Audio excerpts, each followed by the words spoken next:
Since we've broken orderly conduct here, and I can just jump in and respond here, the existence of a law does not create the constitutionality of that law. We operate under unconstitutional infringements all the time. Government regulating how you speak and what you do is not a constitutionally established right. It is an unconstitutionally exerted power.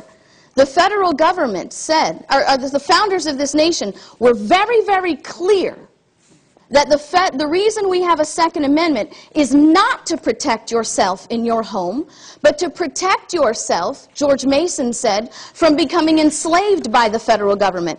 Noah Webster said that you bear arms to keep a standing army out of your doorstep and to keep the national government from enforcing unconstitutional and unjust laws on you.